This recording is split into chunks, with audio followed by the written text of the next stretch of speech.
Everyone, नमस्ते। हजुरहरूलाई प्रियाको किचनमा स्वागत छ। साथसाथै हजुरहरूलाई नयाँ सालको धेरै शुभकामना छ। Happy new year. सुरुमा चाहिँ हामीलाई चास्नी बनाउनु पर्ने हुन्छ। मसँग चाहिँ यो रेडिमेड चास्नी छ। तपाईहरुले चाहिँ चास्नी बनाउँदाखेरि 1 कप पानी र हाफ कप चिनीमा बनाउनु होला। मैले चाहिँ यो डेजर्ट यो रस्कको बनाउँदै छु। तपाईहरुले कुनै पनि बिस्किटको बनाउन सक्नुहुन्छ। अब यस्तो भाँडा लिएर यसमा चाहिँ रक्सलाई चाहिँ एक लेयर चाहिँ हामीले मिलाएर राख्नु पर्ने हुन्छ। यसलाई मिलाउँदै जाउँ।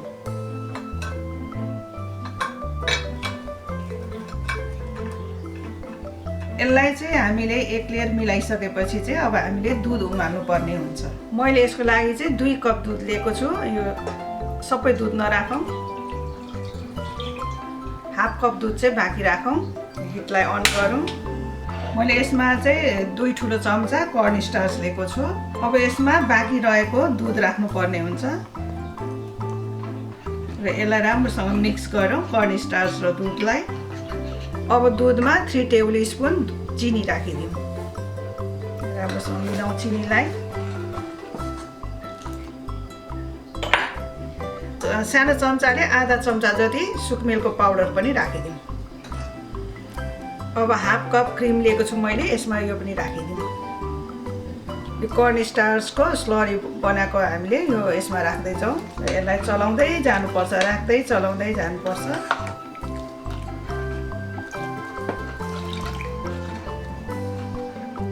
यसलाई चाहिँ हामीले राम्रोसँग मिलाएर पकाइरहनु पर्छ।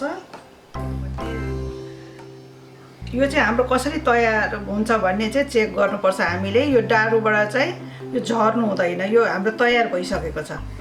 हेर्नुहोस्, यस्तो भएको हुनुपर्छ।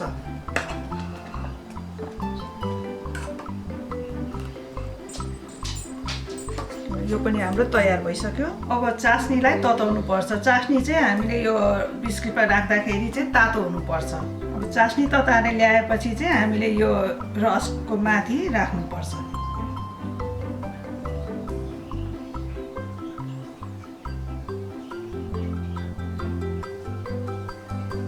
अब यो चास्नी राखिसकेपछि हामीले यो दुध पकाएको राख्नुपर्छ। यसको माथिबाट सबैतिर राम्रोसँग पर्ने गरी राख्नुपर्छ।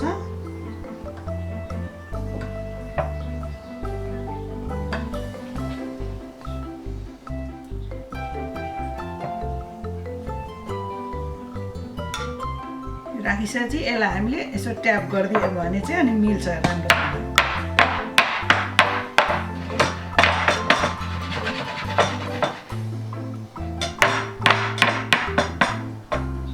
अब यसको माथिबाट फेरि हामीले रस राखौँ।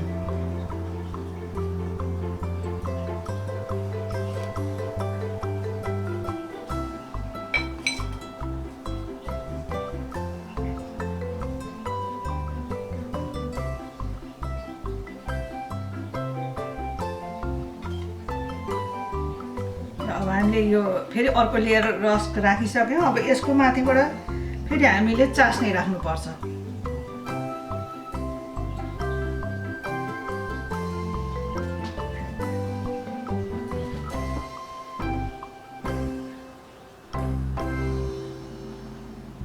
अब यसको माथिबाट फेरि यो दुध पकाएको राखिदिउँ।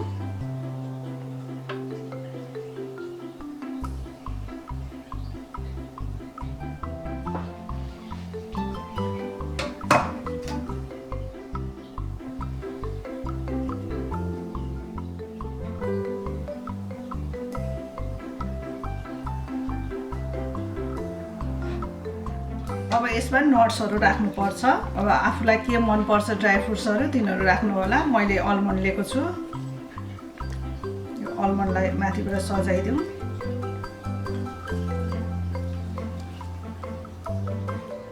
आफूलाई कतिको खानु मनपर्छ त्यो अनुसारले राख्नु होला।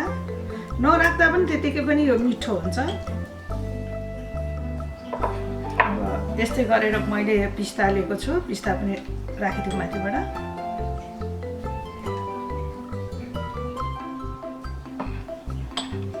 अब हामीले सबै राखिसकेपछि चाहिँ यसलाई हामीले प्लास्टिक र्याप लगाएर वा यसको पिर्को लगाएर हामीले चाहिँ 2 घन्टासम्मको लागि चाहिँ फ्रिजमा राखिदिनुपर्छ।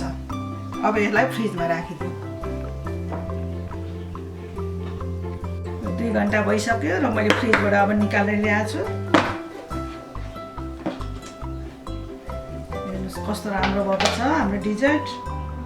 अब यसलाई काटौँ।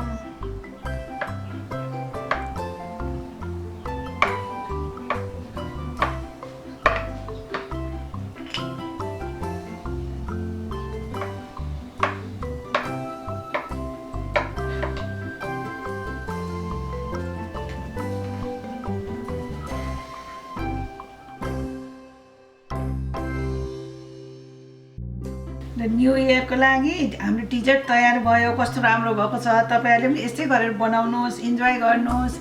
यस्तै गरेर फेरि म अरू नयाँ रेसिपीहरू लिएर आउने छु। त्यतिन्जेलसम्मको लागि बाई।